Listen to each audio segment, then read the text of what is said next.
Iron and steel literally built the world that we know today. And one of the communities key in the production of iron and steel was Johnstown, Pennsylvania, which is where I'm currently sitting in my car because it's pretty cold out. It looks beautiful out, but it's a little cold out. But don't worry, we're not going outside today. We're going inside to a museum that explores the history of not just the production of those resources, but the people who were instrumental in that production, predominantly immigrants from Europe in the late 19th and early 20th century.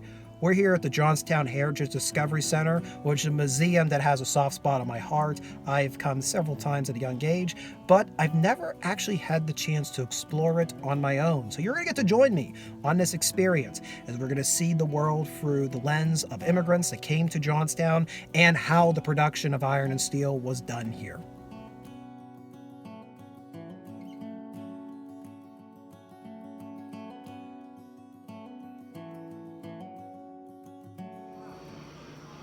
Around the turn of the 20th century, there was a massive migration of European immigrants coming to the United States of America, particularly from the eastern half of Europe. And the reason for that is, though, I could be here all day, but a lot of conflict, a lot of turmoil, a lot of borders changing. You had the Franco-Prussian War occur in the 1870s. Russia was attempting to industrialize itself, but trying to keep the Tsar intact, which did not go too well. They would destroy a lot of these small-time businesses, essentially, making goods from home. They would destroy that in favor of trying to establish factories, which left a lot of people displaced. So you're going to see a lot of immigrants from many different cultures who move over.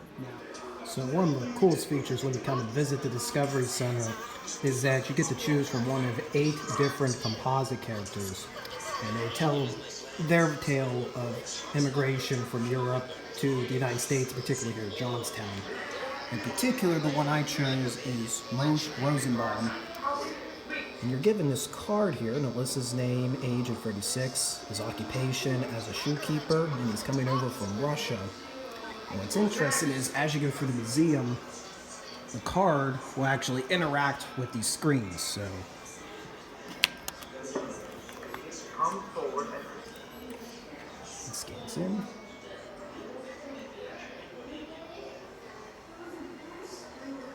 Moshe Rosenbaum. You plan to open a business in Johnstown, and you brought $200 with you. A lot of money, Mr. Rosenbaum. Well, you'll need it. Plenty of luck as well. Next. What's often really fascinating me is a lot of his interactive exhibits, they were created over 20 years ago in the age of analog interaction. So it's interesting to still see a good bit of this operating 20 years later.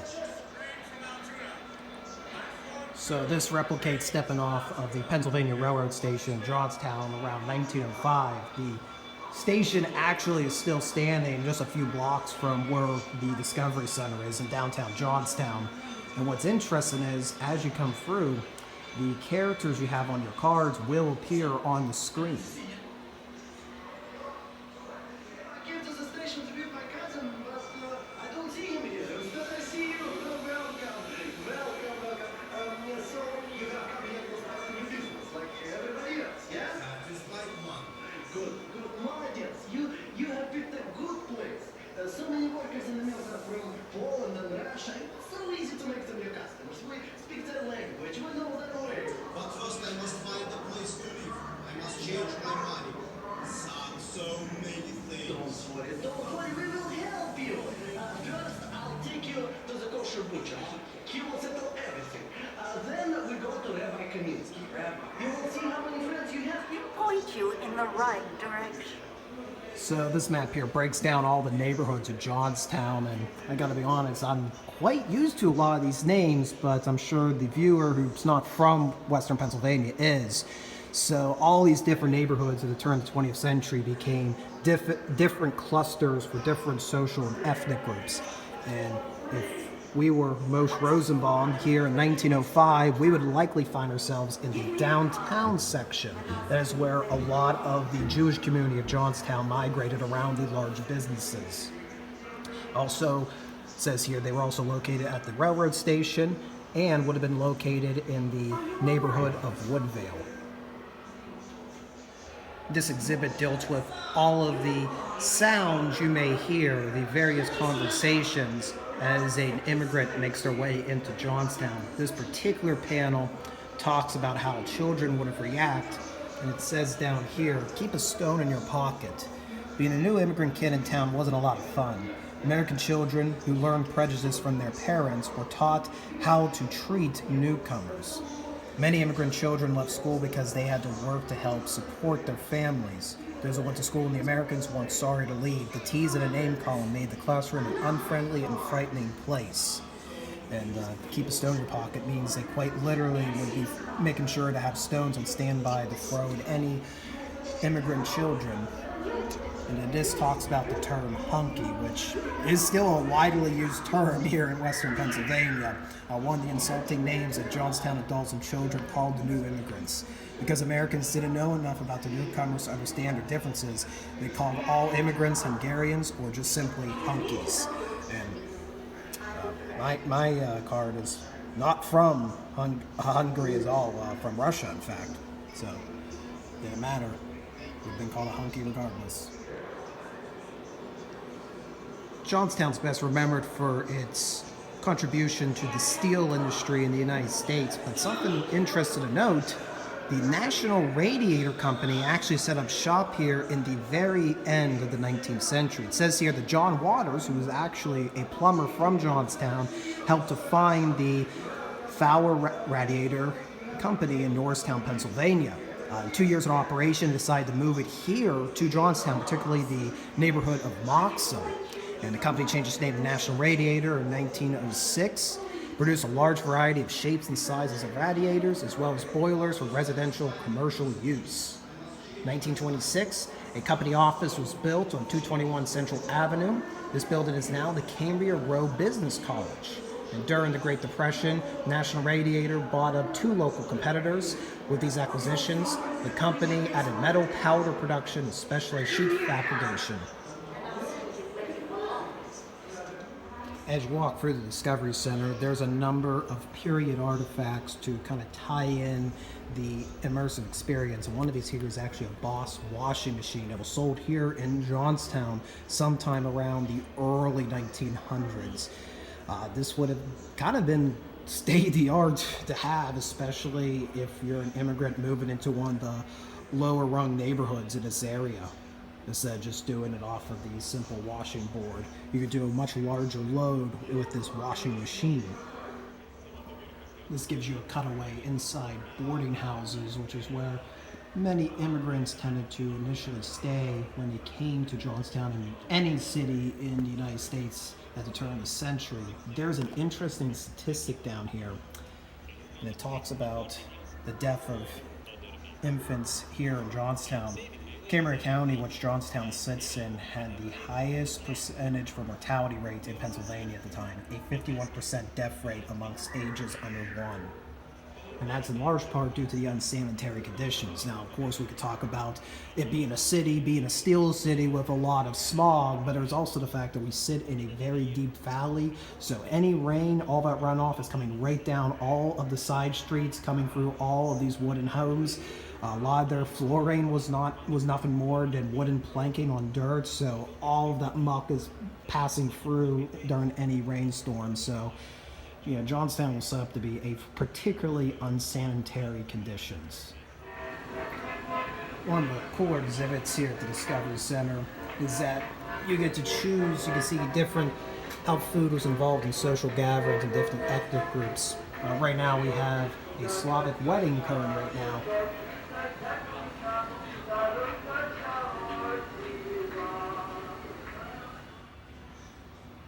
So Johnstown, like any city in Pennsylvania, had a number of department stores, and of the 3 biggest department stores, the most famous would be Glosser Brothers. This was founded in the early 20th century by Nathaniel Glosser on a $200 loan and a handshake, at least that's how the placard says, and it was nothing more than a tailor shop and a storeroom when it started out, but it grew into being the leading department store in Johnstown, Pennsylvania, operated through much of the 20th century. It employed a wide variety of individuals, particularly of the second generation Jewish immigrants. So these these American-born sons and daughters of immigrants, they got a lot of employment out of Glosser's, and they actually, because of this, they end up calling Glosser Brothers GB Tech. They viewed it as essentially how we would view a Votech today, because of all the different occupations required to run a department store. They got life skills from working part-time for Mr. Glosser and the rest of his family.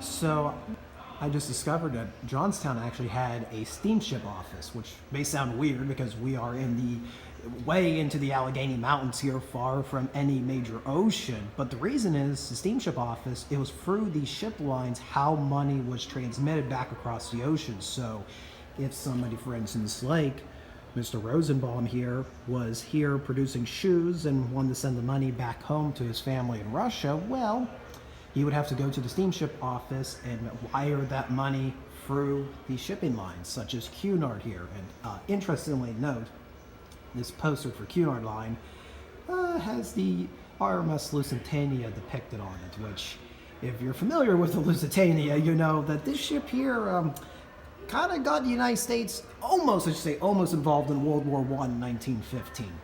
Those that know the story.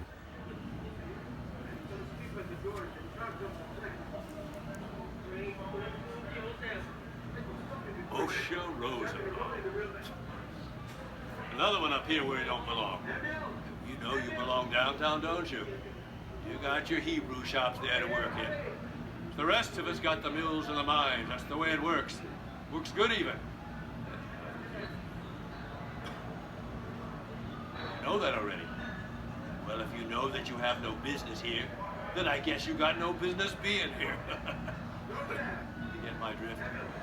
Am I right? Next. Who's coming up next?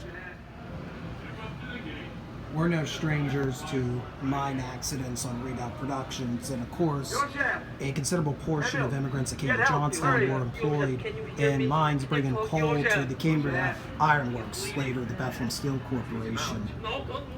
Well, this is a relatively minor accident, although somebody is disturbingly trapped underneath this car. Must have slipped due to the rails being out of line or a rock fall. Johnstown was the scene in 1902 of one of the worst mining disasters, the Rolling Mill mine accident. A gas explosion claimed well over 100 workers. I don't know how well this is going to pick up on the camera. It's really dark in here because, well, it's the mine exhibit. But this is a cylinder holding a mine safety appliances stretcher that had been issued to the mines in circa of 1930.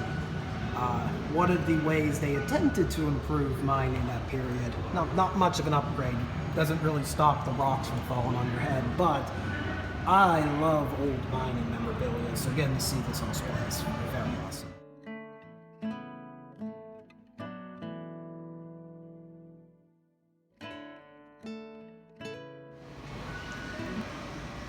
Being a major component to the iron, later steel, and the coal industry of the United States, there were a number of efforts made by the workers of Johnstown to try to unionize. Johnstown was one of the hardest cities to form a union in. The company had the whole town under an iron grip effectively. A lot of the town had been laid out, a lot of its key businesses had been funded by the Cambria Iron Works back in the late 19th century. There were numerous strikes. None really succeeded in bringing the Union to Johnstown, where the Union would have success in other parts of Pennsylvania, not here in Johnstown.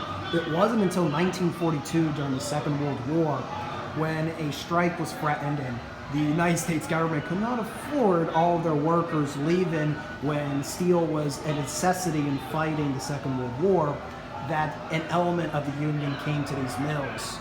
Although by that point it was a little too late, as the Johnstown steel industry would start to decline throughout the 50s, 60s, 70s, and 80s.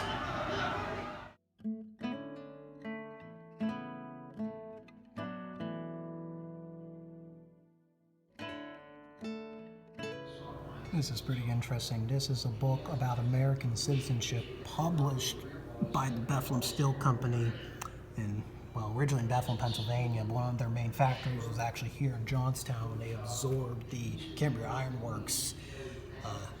That's their way, at least, on how to become a good American citizen.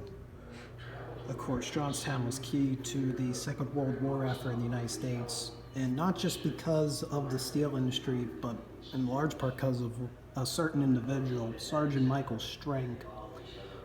You may recognize him as, yes, he is one of the individuals in the famed Joe Rosenthal photograph of the flag raised in Iwo Jima. Sadly, Strank, who was originally born in what was then Czechoslovakia and lived most of his adolescence in Johnstown, would never know the fame he would receive, as he was killed just a few days after the photograph was taken on Iwo Jima. And if you want to know what became of our character, well, he was able to have a very successful clothing business in Johnstown, enough to bring two of his brothers to America, which was very fortunate, as Russia and, well, the whole world was about to go into the First World War. And his brothers, if they had not been able to immigrate here to America, would have otherwise been drafted into the Tsar's army. And Moshe's clothing shop continued to grow throughout the 20th century, living to see the Second World War and also experience the gratitude, the opportunity of immigrating to America. So thanks to the actions of this individual, he saved a good portion of his family from future horrors that were going to happen in Europe in the 20th century.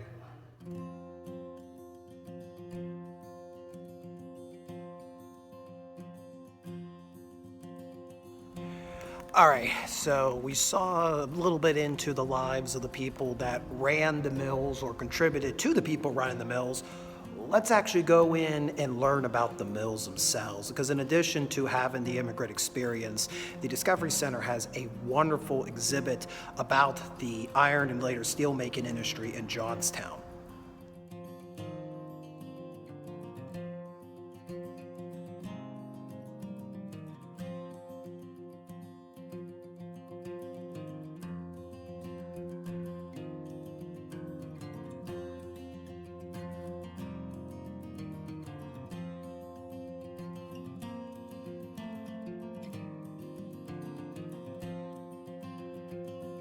These items came out of the Franklin Mills, which are located, I'd say about a mile and a half north of downtown Johnstown on the Little Conemaugh River.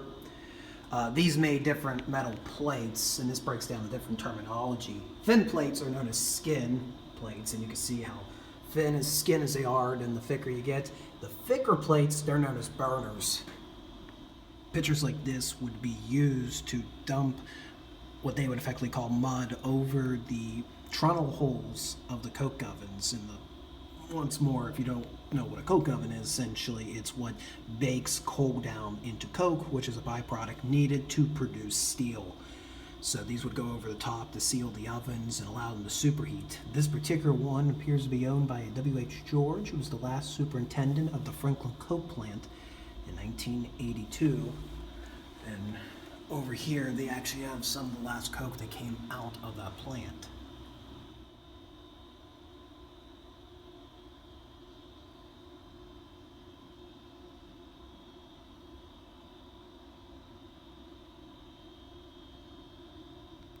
Here are hand tongs that were used in the Gontier mills here in Johnstown to move 9-inch hot steel rail from one position on the line to another. How do people have the courage just to be there and, jeans and a working shirt and a little hard helmet on, and just have this molten hot steel right in front of you and just able to move it with these tongs? Fascinating. This is very cool. So this is a streetcar rail that was rolled here in Johnstown, but what makes it interesting is the date, May 1889. So this was made the same month, just a few weeks, maybe even a few days, maybe even a few hours before the Johnstown flood of 1889, one of the worst peacetime disasters in American history. This is cool. Somebody has donated not one, not two, but 4, I don't think you can't even see them all in frame, 4 of the mill whistles. These were attached, I believe, to, I'm presuming it was attached to the 11-inch mill 11-inch mill because, well, that's the display here. This was not located in downtown Johnstown, rather it was located just a little ways up the Little Conemaugh River in the region around Woodvale. The factory was built in the 1959 and operational by 1962. So these would have been used to signal work shifts, if somebody was needed in a certain location, if there was an emergency in the 11-inch mill. So I've seen one before, but just getting to see 4 in one location, freaking cool. All this equipment was donated by workers in the freight car division of the Bethlehem Steel Corporation's plants here in Johnstown, including some of their safety glasses, knockout hammers. Gotta love the belt buckle there. And then we've got a Cambria Steel Structural Car Department. Token right there. And this went on one of the these are some of the placards that went on the compressors that were used. So these shoes here were purchased for William Gabriel, who was an employee of the Bethlehem Steel Corporation in Johnstown. Unfortunately, he never had the chance to wear these shoes, as on May 16, 1971, one of the iron ore hoppers pulling into the shops, they're not certain why, but it tipped over. They believe because half its contents had frozen overnight.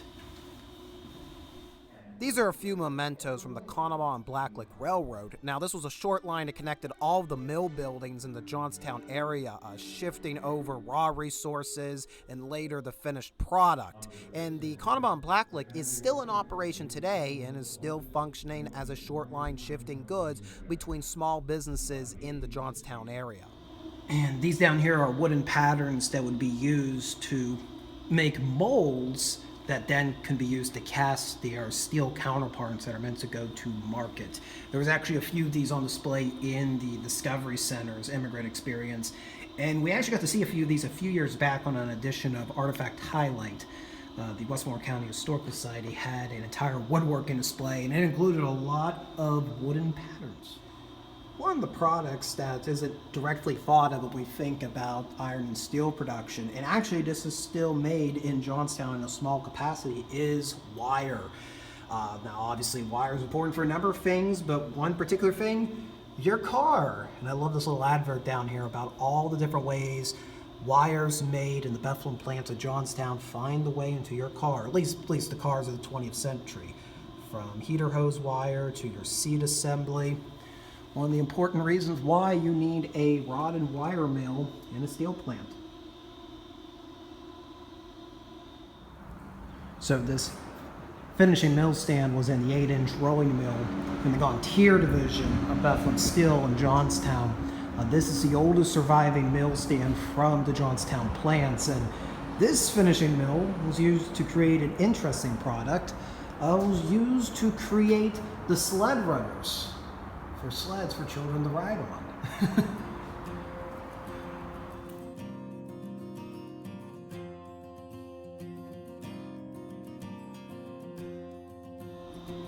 Well, you're probably going to recognize that logo, but it's not what you quite think.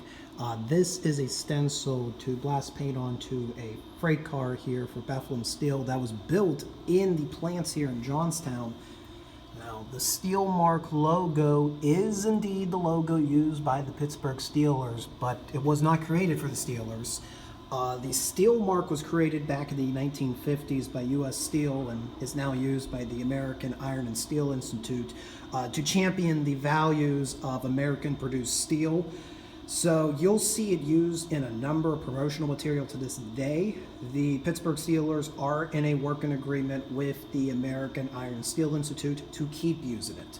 The reason this logo became the Steelers logo was a way to unify the residents of Pittsburgh behind their National Football League franchise.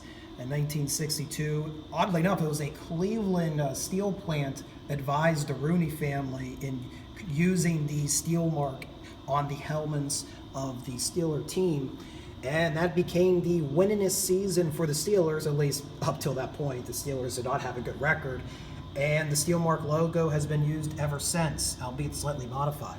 And I just learned yesterday, apparently there's also a soccer team in Chile that also uses the steel mark. So the steel mark of the American Iron and Steel Institute is of course known by professional football fans today, but it is a widely recognized symbol of unity in American produced steel. Okay, these tongs are a little bit bigger. These are for the 12-inch mill. Still though, I need more distance. I need more distance between me and that molten metal.